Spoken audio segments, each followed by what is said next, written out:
Blaschs model, eller også kaldt for den demografiske transitionsmodel, består af de 5 faser.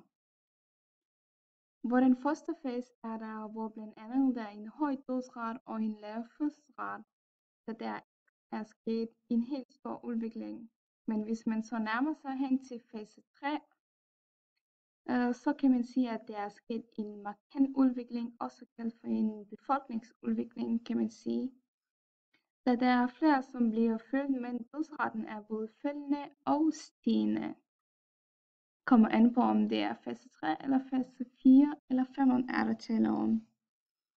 Den sidste fase er faktisk en af de faser, som der er mest i øjenfaldende, at der sker en drastisk udvikling. At der bliver flere og flere ældre og færre unge. Det resulterer til en række problemstillinger, som man nu her kæmper med, men også som er nok også vil være der i nærmeste fremtiden. I den nærmeste fremtid kunne der være en række muligheder for at kapre de her problemstillinger. Der kunne måske være det, at man gør det, at de unge i befolkningen bliver nok nødt til at komme noget hurtigere i læring.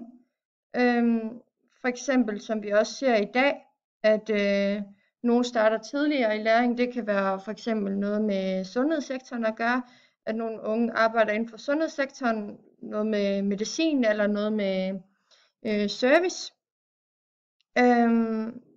Men man ser det jo også nogle steder, hvor der for eksempel mangler medarbejdere.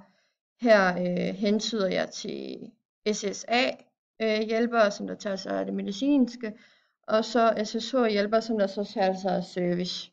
Og her mener jeg så markant, altså ældreområdet, som man så går hen og hjælper med de her problemstillinger, og hjælper dem med at finde de ressourcer, som der mangles.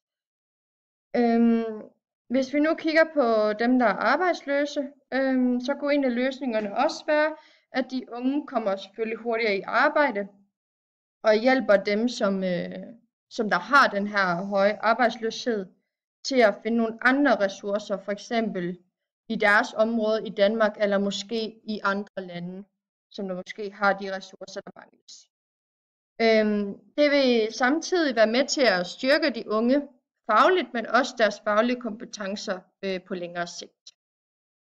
Og det vil nok også være med til at styrke hele samfundets udvikling, da man så kigger på, at dødsraten, den vil nok ikke være så høj, fordi at der vil nok være flere til stede til at hjælpe de ældre i samfundet, og fødselsraten, den vil så nok stige og falde. Det kommer selvfølgelig an på, hvordan udviklingen sker, og hvordan man så griber det an.